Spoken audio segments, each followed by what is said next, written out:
Good morning, everybody. This is Greg Traynor with Wyndham-Lyons Realty Services. I'm here with my special co-host, Thomas McNamara from Caliber Home Loans. How are you doing, Tom? I'm doing great. Thanks. Good morning. Good deal. Now, we haven't done this. We skipped a month at the beginning of the year, came out of the gates hot and heavy. So we apologize that we haven't been here for some market updates and letting everybody know on the housing side in greater Cincinnati and Northern Kentucky, what to expect and where we're at right now. It's the big breaking news that we have, Tom, is that there was a big decline in contract signings month over month from January of 2022 versus January of 2021 and December and January of the year over year performance. And that has triggered a lot of conversations with our clients and a lot of people in our industry. Are we on the verge of that collapse or the meltdown that everybody's been predicting? And we're going to dive into that today a little bit, talk about some mortgage interest rates and foreclosures, how those are affecting the market, and equity that people have in the property, and just in general, what to expect if you're looking to buy or sell homes in the greater Cincinnati and Northern Kentucky area. So you ready to get started, Tom? Yeah, let's do this. All right. So the National Association of Realtors did release their pending home sales report, and it dropped by 5.7% to a level of 109.5. That was slightly revised lower from December's number of 117.7 to 116.1. So we see this trend from December at 117 or 116.1 to January of 109.5. So that was quite a drop. And that's like we were just talking about. That was our big news that we heard. A drop in contracts that are coming in is pending. So what's the cause of that? And everybody's, hair's on fire. Is it going to crash again? And, it's a kind of a tired argument or a tired conversation that we're beginning to have. I think it's best to just jump into some of the numbers in the greater Cincinnati and Northern Kentucky area and talk about where we are on those. And this is the Cincinnati Board of Realtors report as of January 2022. Of course, we're in March right now. We're always lagging behind in our reports. So median sold price in January of 2022 was $217,750. That was up from the prior year. It was $204,000 in January of 2021. So we're up by about 6.5% year over year. Now, keep in consideration that January is not typically the heaviest level of home sales. We see that coming up in the spring market, April, May, June. So it'll be interesting to see if the forecasts are going to be correct from last year when we left off. They're saying that home prices would slow down its pace of appreciation to about that 6.5%. And it looks like we're on pace to do that right now. Our average days on market right now is 4 days. You can see our average or our active inventory is down 21%. So people listing their homes is down 21% year over year, which is amazing. That's not a little tiny percentage drop. So I think you're going to be seeing where we're going. Our new listings are down by 7.4%.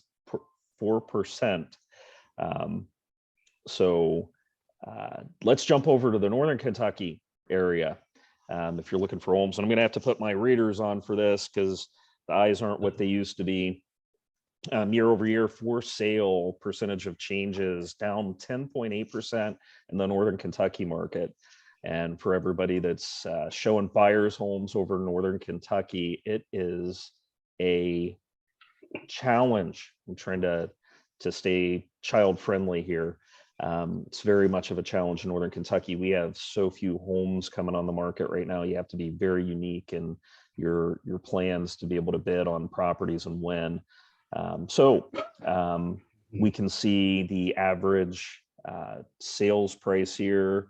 The average days on market in Northern Kentucky is a little bit higher than Greater Cincinnati's MLS is reporting at about 18 days, but we're still down from this time last year, 16.7% change in average days on market. That means that we're looking at these two markets in Greater Cincinnati, and we know the issue isn't the contracts. The big news that everybody said, oh my God, the contracts are down. We don't have as many pending as we did before. Well, it's really simple. It's a matter of supply and demand. We don't have as many properties that are coming on the market right now. So we have the supply and demand that's making home prices rise. At the same time, we're seeing maybe a little bit fewer homes being sold than they were this time last year. So are we going to see a crash? Tom, are you? I don't see it. There's too much equity in the market. Yep. The values are still there. I see it looks like a big fishing tournament to me. A lot of Yep. list and release. You'll Yep. get into a listing agent and then they'll say, well, there's bats in the attic and that killed the deal. Or so I recommend be overly disclosed. Let everyone know everything about what may or may not coming up, because people are very leery. They're looking at these houses. I know they want them, but just let them know everything and work through it. Just find a way to work through it, because when you start listing and releasing, switching these contracts, it gets to be really, really it gets to be tough. And actually the stats get off and everything gets off kilter. But really just be upfront and make sure that you know what you're buying. Make sure you got a good inspection. Make sure you got good people around you, trained professionals. People have done this over and over and over again, and they will walk you through this process, because it is a little tedious and it does have little fire pits on it. You got to walk through this thing carefully. Yep. And you can see here, this is a survey that was put out by realtor.com, and trying to gauge the attitude of both the consumers and the real estate agents in the market about the worries that a bubble still persists.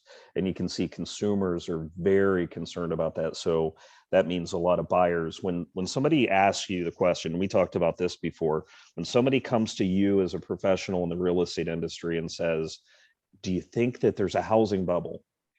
Do you think it's going to burst? That question really means to us, and what we have to absorb and be able to answer for our clients is, if I buy a house today, Tom, is it going to be worth less 6 months from now? Am I going to be underwater like what happened in 2008? So we would be cognizant as real estate professionals to be able to answer and address those questions. Right. And that's what we're trying to do today. I just say, if you buy me a bourbon, I'll tell you. Yeah. And the answer might change from the beginning of the bottle to the end. So yeah, because everyone's bubble is different. Yep. So it is a matter of supply and demand, and that's what we're continue to see, and what all of our talking heads from all of our different economic forecasting services are saying. This is truly supply and demand. And right now, Tom, and we try to keep track of the amount of offers on our listings that come in, and we're still averaging 5 offers per listing. That's extraordinary. Yeah. And we've joked around a little bit, not that it's funny, but the list prices right now seem to be an opening bid instead of an ask price for the seller. So lots of competition. And again, to address that question, is it a bubble?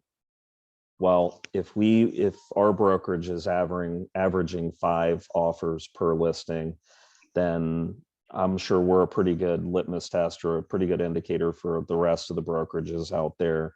Then we have a lot of people that are looking, and very few people that are putting their homes in the market right now. So even if you took half of that away and you have 2 offers or 2.5 offers per listing, that's still an amazing seller's market.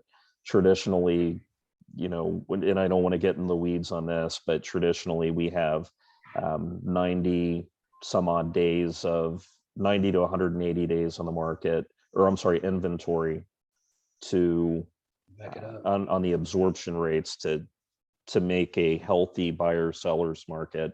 And even if we extended our, you saw the 4 days on market for the Greater Cincinnati MLS, that's crazy.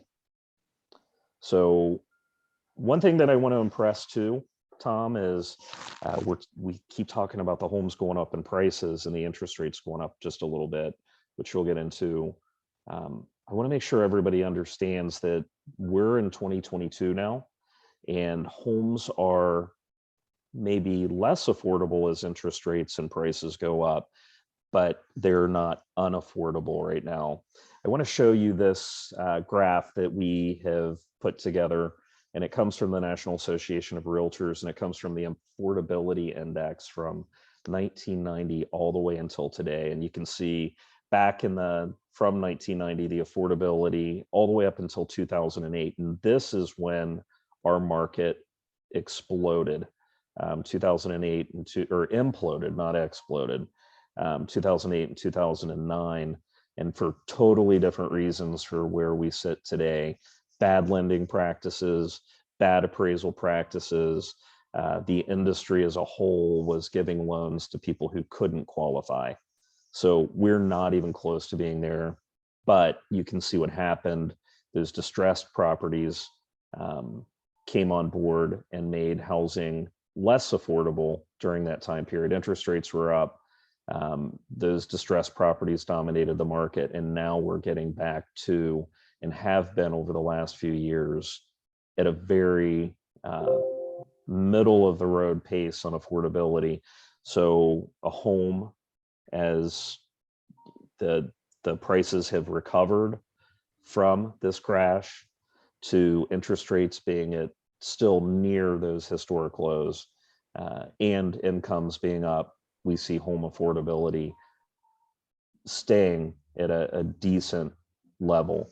And maybe it's not as affordable as it was this time last year or the year before, but the one thing that we want to tell you is it's not one of those things you want to wait out, because as time goes by, it gets less affordable. Is that correct? So if you're waiting for things to bust and you're going to buy that foreclosure property next month or next year, I wouldn't count on it. So taxes are going to go up, which is going to be, you can count on that. Yeah. The price will go back up. There's so many rehab loans out there, investor rehab loans. The price will go up. Sure. Yep. So the percentage of our income is still, like I said, is our income continues to rise, it makes homes more affordable, and the percentage of income is well within the guidelines. You use what's called ratios, Tom, don't you? Yes. And you have a is it still called front end and back end? Front end ratio is going to, it's going to be, really like to see your housing ratio, 28%, 30% of what your debt is or what your income is. And that's this right here, 28%. Yeah, then take your housing and take your debt, add it together, and do the same thing for the complete ratio. Gotcha. So you can see we're still beneath, as lending institutions nationwide are still below that ratio that's required for your housing. So that indicates that the money that the people are lending is going to get paid back, especially as time goes by and people continue to get increases, and we're seeing it right now, just extraordinary increases in income and hourly rates. In 1989, the average mortgage was $825 a month, which in today's numbers equates to about $1,915 a month. So if you take our numbers now and look at what our average mortgage was in 2021, which is $1,455, that actually represents a 24% decline in monthly mortgage payments. If you want to make a comparison over the years, our monthly mortgage payments are less of our income than it was back in the day. So again, it points to we're in a good position with our finances and good position with our homes as part of our monthly budgets, so to speak. And this is all pointing us in a certain direction that we're coming up. And Tom, how about some conversation as we look at what the data was on that front, what we're expecting here in mortgage rates coming up here soon? Well, when NAR they came out, they were talking about the Real Estate Association came out and said they're going to remain flat in around in 2022 for the purchases. So low fours, mid fours. I've seen them go a little bit higher with some loan level price adjustments, meaning if you have lower credit, because it's all credit risk based. Um, I've written some, yes, last night I wrote 2 loans in the threes without points because they had 800 credit scores. They had 20, actually they had 40% down. You get under a 60% loan to value and you get a bunch of money down with 800 credit scores, you're going to get rewarded with a reverse loan level price adjustment and they'll kick back into your deal, Fannie and Freddie. So, and I guess, that, historically speaking too, Tom, when you say low fours, and right. we've got the slide up here right now that talks about mortgage rates hit their highest level since March of 2020, and that makes for great sound bites that, oh my goodness, it's the highest in 2 years. People are so worried about rate. Yeah, so worried about rates, but historically speaking, and maybe I don't like to show my age, but I've been in long enough, and I'm second generation into the business where I remember 18% interest rates, and eating a lot of ramen noodles and getting passed down third generation clothing during that time that my parents were in the business, and so when somebody says, "Oh my goodness, 4%, that's terrible," I've got to smirk a little bit because it's great rate. I mean, it's pushing your payment just a little bit, but not tremendously. We're not talking about a. Yes, it's all relative. If let's say now the rates are 4, and then you may just have to take a little bit more money out of your market out of it if your down payment, put a little bit more money down to make it come. Because it's going to be whatever it is when it's time for you to do what you have to do. The guy who's looking at building a house in 6 months be so hellbent on what's the rate today. It has nothing to do with 6 months from now. Right. You can do extended locks. You're going to lock higher, but they don't want higher. So it's an indicator. It's a tool. Rates, to me, that's what they are. Yeah. And, there's some pressures on the market right now. We've got inflation that is the big news. We've got gas prices that are continuing to soar and take more of a bite out of everybody than mortgage rates are. But it does put pressure on the market, puts pressure on bonds. So we also have another big thing too, and we're going through some slides here with our average rates from where they were back in 2020 to where they're at now. 4.17, not too historically bad. Again, you can see these graphs that, going back just the last few years, we're still doing pretty well. The last 5 decades, you can see, I was just talking about that in the 70s and 80s. This number right here is an average, because I can tell you in 1981, right before some economic changes were made, that was when we were hitting the 18% level, and it was pretty rough. So you can see the decline historically just continues, and on average in the 2010s, 2010s, all the way till today, we're still at that line of about the 4%. So one of the things you and I had talked about is giving us a lot of uncertainty right now is that we don't know on the global level, which we can't control those type of things. It's giving us a little bit of uncertainty of where those interest rates are going to go in the future, because you've got Ukraine, or everything that's going on with Russia is really causing some more turmoil in the market, and us not to be able to predict where rates are going to go. This morning, Janet Yellen was just out saying that she's not too worried about inflation and the effects of gas prices and the war in the Ukraine. So that is kind of telling us they're just keeping an eye on this, that we don't, like you said earlier, we don't expect big swings. We don't expect that it's going to drop for some weird reason into the 3s or 2s. We don't expect that it's going to soar into the 5s or 6s by the end of 2022. So again, no sense in waiting for things to change one way or another. It's, if you're in the market to purchase and sell your home, now's time. It's not getting any cheaper as time goes by.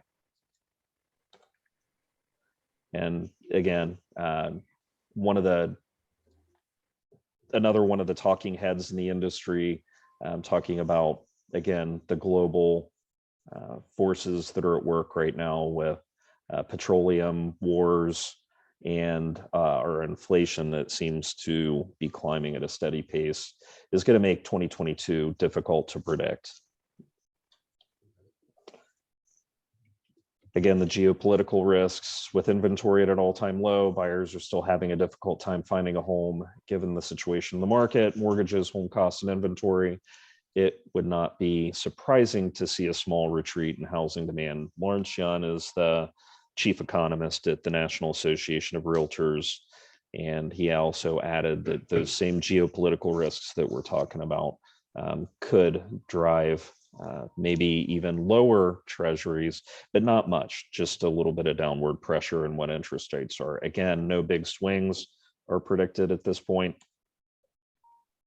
And so in building our case, I just want to review the foreclosures, because the foreclosures are the tip of the sword for indicating the existence of a bubble and if it's going to burst. And once again, in January of 2022, we have pierced another record low in new foreclosure filings. And maybe that doesn't make sense to a lot of people since we've had some hard times here recently, but they're just not surging. Again, record low. We have actually had law firms, and that's what their specialty is. One of the biggest law firms in Ohio and Kentucky just closed their doors. They didn't have enough foreclosures to even stay open. So they disbanded their law firm. They disbanded their title company that was affiliated with the law firm. And that's a pretty good indicator that we're not going to see a lot of foreclosures coming on the market. And the biggest reason for that is the equity that we have and the homes that we have out there right now because of the increasing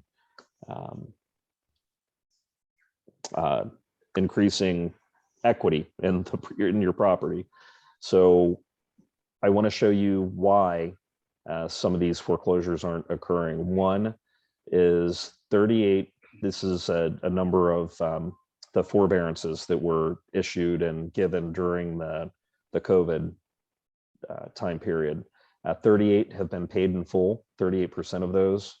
43% have all put workout plans or repayment plans in place. There are 18.2% that are still in trouble, but again, activity is all-time low for foreclosures. Equity, it's all about the equity. Why would you let your home get foreclosed on when you have a record level of equity in it? You make it behind in your payments. What's the first thing that somebody's going to do, Tom, when they get behind payments? They're probably going to call you. And, well, they go to there's still some programs out there that lenders are saying we can tack it onto the rear of the mortgage. We can put it in. A lot of that stuff was so unclear when it came out, the COVID overlays. A lot of people are still uncertain that went into those programs what to do there. So what a lot of lenders are doing is they're tacking second mortgages on for that difference. So you still have enough equity to pay both those off. Yep. And you're going through a bankruptcy. Yep. A lot of people don't realize when they're going through a bankruptcy, they have the right to still sell that house. They can short sell it if they want to.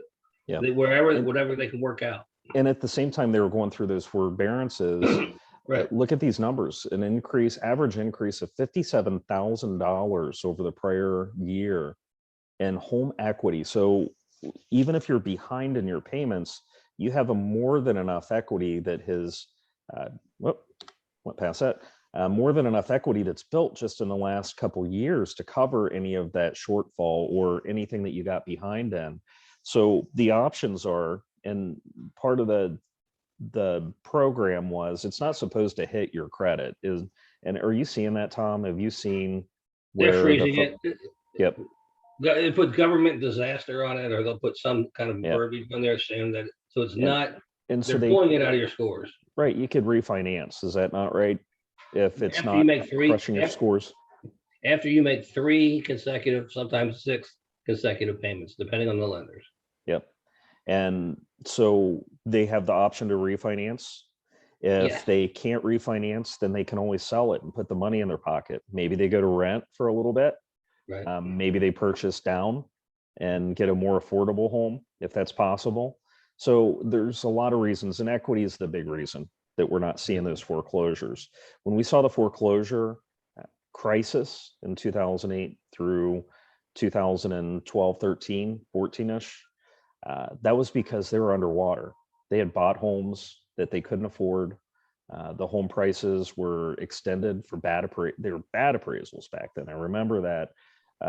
The appraisers are doing a good job, and you saw earlier in this that the lending is shored up their errors in the past. So these are qualified buyers that are coming in, and as far as our economy goes, the United States' economy is $16 trillion a year. We've had an increase for our homeowners just over the year over year of $3.2 trillion in equity that's fallen to our owners, our homeowners' balance sheets. And as you look at this, why should I buy today? Well, we don't see that home prices, they're not expected to fall. The pace of appreciation might tighten up. Last year was 18%. This year they're predicting that there's a 6% increase in equity, or an increase appreciation rate, increase of 6.5%. We'll see what we hit, but you can see what that does. If you purchase your $350,000 home in 2022, your increase in equity by just 5 years is $89,000, just based on that 5-year growth that we're at right now. So again, why wait? It's going to get more expensive, and you're going to miss out on putting that money in your pocket if historical trends continue to move forward. So again, we see no bust.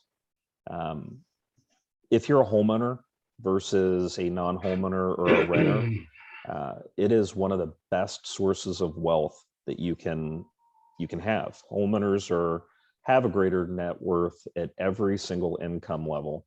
So you can see by this graph here, renters versus owning a home. When it's retirement time, you're going to have a lot more in the bank if you owned a home. So what's our takeaways from this, Tom? From our standpoint as a real estate agent and representing buyers and sellers in Northern Kentucky, we're not in for a market collapse at this point, unless there's some type of global tragedy that occurs that stops homeownership or the search for homeownership. Again, we've got 5 buyers for every single house that we put on the market right now. And even if rates tick up a little bit, we still have more than enough buyers for every house that hits the market. And then based on your interest rate, They're flat. I mean, when I say flat, they're going to fluctuate a half, maybe 5/8 from 3.75 up to 4 and 4.5, 4.375.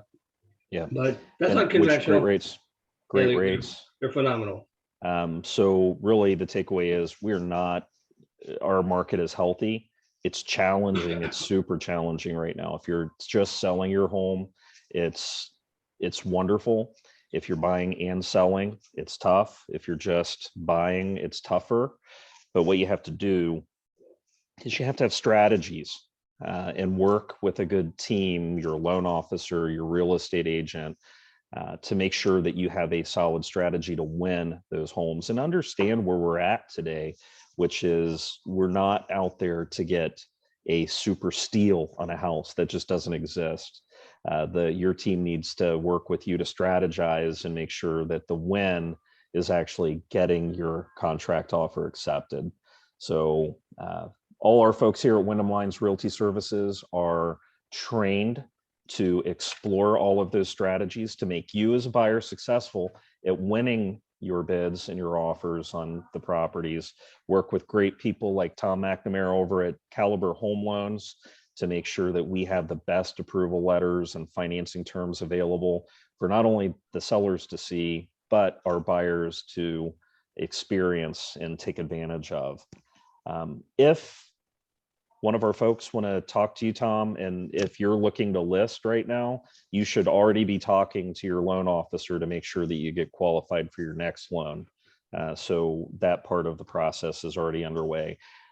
Or if you're just a buyer out there that's looking to get into the market to purchase, how does somebody get a hold of you?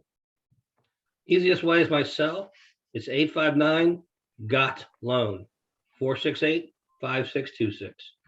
And you also can apply online directly with you. How does somebody do that?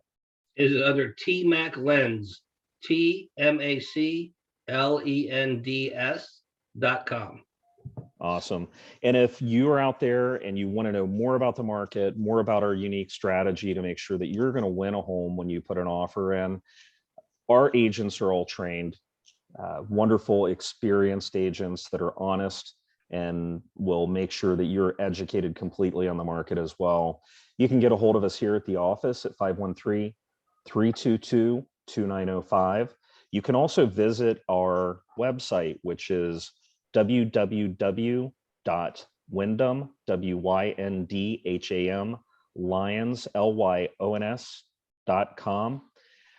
Tom, I really appreciate your time today. Great information. I think for both our buyers and sellers, it'll be calming to know that we're going to continue to move forward in the industry. No worries or indicators at this point that we're in for a crash.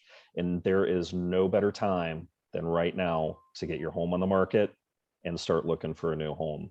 Again, it's Greg Traynor with Wyndham-Lyons. Well, Thomas McMillan. Tommy Mac with Caliber Home Loans. There we go. Goodbye, everybody. And thank you for joining us for our podcast.